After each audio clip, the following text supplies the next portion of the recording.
بسم اللہ الرحمن الرحیم۔ محترم ناظرین السلام علیکم۔ ناظرین، یہ یروشلم کا ایک ویران اور خاموش علاقہ تھا جہاں دو پہاڑوں کے درمیان بے شمار تعداد میں انسانی ہڈیاں بکھری پڑی تھی۔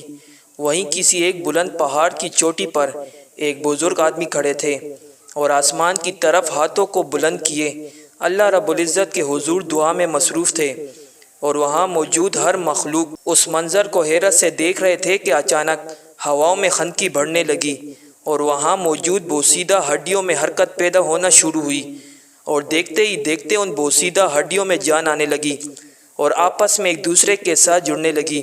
آخر اس موت کی وادی میں ایسا کون سا واقعہ پیش آیا جو بنی اسرائیل کے لیے ایک عبرت کا نشان بن گئی، اور ویڈیو میں اس بزرگ کے بارے میں بھی بتائیں گے کہ وہ بزرگ کون تھے جس کی دعا کی وجہ سے یہ معجزہ پیش آیا۔ لہٰذا آپ سے گزارش ہے کہ اگر آپ ہمارے چینل پر نئے ہو تو چینل کو سبسکرائب کرنا مت بھولیے اور بیل کے آئیکن کو لازمی پریس کریں تاکہ ہماری نئی آنے والی ویڈیو کا نوٹیفیکیشن آپ کو ملتی رہے۔ ناظرین، موت کی اس وادی میں دعا کرنے والے بزرگ حضرت اسکیل علیہ السلام تھے۔ قرآن پاک میں حضرت اسکیل علیہ السلام کی قوم کا واقعہ بیان ہوا ہے۔ اس میں مردوں کو زندہ کرنے کا ذکر ہے، لیکن پہلے یہ جان لے کہ اسکیل علیہ السلام کون تھے۔ یہ حضرت موسیٰ علیہ السلام کے تیسرے خلیفہ ہیں جو منصب نبوت پر سرفراز کیے گئے۔ حضرت موسیٰ علیہ السلام کی وفات اقدس کے بعد آپ کے خلیفہ اول حضرت یوشع بن نون علیہ السلام ہوئے، جن کو حق تعالیٰ نے نبوت عطا فرمائی۔ ان کے بعد حضرت کالب بن یوحنا علیہ السلام حضرت موسیٰ علیہ السلام کی خلافت سے سرفراز ہو کر مرتبہ نبوت پر فائز ہوئے۔ پھر ان کے بعد حضرت اسکیل علیہ السلام حضرت موسیٰ علیہ السلام کے جانشین اور نبی ہوئے۔ ناظرین، حضرت اسکیل علیہ السلام اللہ تعالیٰ کے ایک نیک اور برگزیدہ بندے تھے۔ حضرت اسکیل علیہ السلام ابھی بچے تھے کہ آپ کے والد کا انتقال ہو گیا۔ جب آپ علیہ السلام کی بعثت کا زمانہ قریب آیا تو والدہ بہت ضعیف اور بوڑھی ہو چکی تھی، اس لیے ابن العجوز یعنی بڑھیا کے بیٹے کے لقب سے مشہور ہوئے۔ آپ کو ذوالکفل بھی کہا جاتا تھا۔ آپ کا لقب ذوالکفل اس لیے ہوا کہ آپ نے اپنی کفالت میں لے کر 70 انبیاء کرام علیہ السلام کو قتل سے بچا لیا تھا، جن کے قتل پر یہودی قوم آمادہ ہو گئی تھی۔ پھر یہ خود بھی خدا کے فضل و کرم سے یہودیوں کی تلوار سے بچ گئے اور برسوں زندہ رہ کر اپنی قوم کو ہدایت فرماتے رہے۔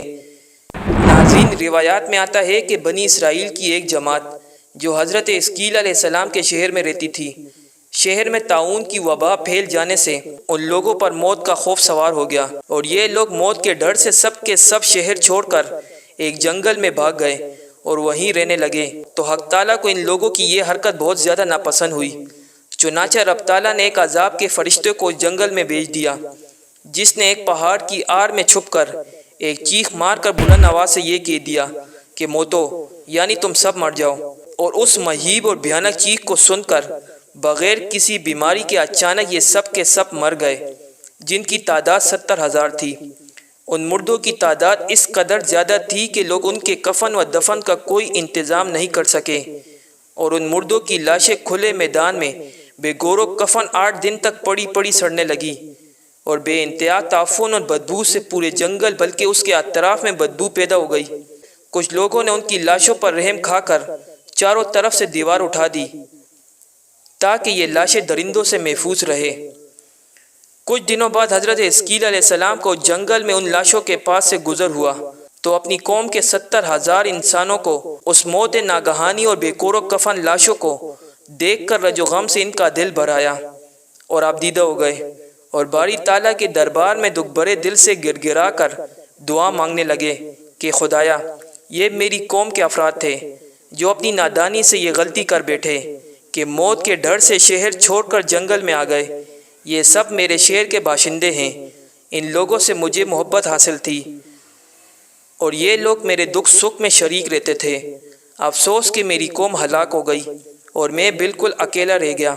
اے میرے رب، یہ وہ تھے جو تیری حمد و ثنا کرتے تھے اور تیری توحید کا پرچار کرتے تھے اور تیری کبریائی کا خطبہ پڑھتے تھے۔ آپ بڑے سوز و دل کے ساتھ دعا میں مشغول تھے کہ اچانک آپ پر وحی اتری کہ اے اسکیل، آپ ان بکھری ہوئی ہڈیوں سے کہہ دیجئے کہ اے ہڈیوں، بے شک خدا تعالیٰ تم کو حکم فرماتا ہے کہ تم اکٹھی ہو جاؤ۔ چنانچہ ان کی آواز سن کر بکھری ہوئی ہڈیوں میں حرکت پیدا ہوئی اور ہر آدمی کی ہڈیاں جمع ہو کر ہڈیوں کے ڈھانچے بن گئے۔ پھر یہ وہی آئی کہ اے اسکیل، اب یہ کہہ دیجئے کہ ہے ہڈیوں، تم کو خدا کا یہ حکم ہے کہ تم گوشت پہن لو۔ یہ کلام سنتے ہی فوراً ہڈیوں کے ڈھانچوں پر گوشت پوش چڑھ گئے۔ پھر تیسری وہی آئی کہ اے اسکیل، اب یہ کہہ دو کہ اے مردو، خدا کے حکم سے تم سب اٹھ کھڑے ہو جاؤ۔ چنانچہ یہ فرما دیا تو آپ کی زبان سے یہ جملے نکلتے ہی 70,000 لاشیں تمزدن میں ناگہاں خدا کی تسبیح پڑھتے ہوئے کھڑی ہو گئی۔ پھر یہ سب لوگ جنگل سے روانہ ہو کر اپنے شہر میں آ کر دوبارہ آباد ہو گئے اور اپنی عمروں کی مدت بھر زندہ رہے۔ لیکن ان لوگوں پر اس موت کا اتنا نشان باقی رہ گیا کہ ان کے اور ان کی اولاد کے جسموں سے سڑی ہوئی لاش کی بدبو برابر آتی رہی، اور یہ لوگ جو کپڑا بھی پہنتے تھے وہ کفن کی صورت میں ہو جاتا تھا، اور قبر میں جس طرح کفن میلا ہو جاتا ہے ایسا ہی میلا پن ان کے کپڑوں پر نمودار ہو جاتا تھا۔ چنانچہ یہ اثرات آج تک ان یہودیوں میں پائے جاتے ہیں جو ان لوگوں کی نسل سے باقی رہ گئے ہیں۔ ناظرین، اس واقعے سے متعلق 3 اہم باتیں جو ہر مسلمان کو دعوت فکر دیتی ہے۔ پہلی بات تو یہ کہ موت سے فرار ممکن نہیں، اس کا ایک وقت متعین ہے جس میں لمحوں کی بھی کمی یا زیادتی کی گنجائش نہیں۔ دوسری یہ کہ جہاد ایک للہ عمل اور افضل عبادت ہے۔ ہر مسلمان پر لازم ہے کہ وہ کسی نہ کسی طور پر جہاد فی سبیل اللہ میں حصہ لے۔ جو لوگ جہاد سے منہ موڑتے ہیں ان پر اللہ کا عذاب نازل ہوتا ہے۔ تیسری اور اہم بات ہو یہ کہ اللہ کے لیے مارنے کے بعد دوبارہ زندہ کر دینا کوئی مشکل نہیں۔ آج کی ویڈیو آپ کو ضرور پسند آئی ہوگی۔ ویڈیو پسند آنے کی صورت میں ویڈیو کو لائک کرنا مت بھولیے۔ اسے اپنے دوستوں کے ساتھ ضرور شیئر کیجیے۔ انشاءاللہ پھر ایک نئی اسلامی اور معلوماتی ویڈیو کے ساتھ آپ کی خدمت میں حاضر ہوں گے۔ تب تک کے لیے اجازت دیجیے۔ اللہ نگہبان۔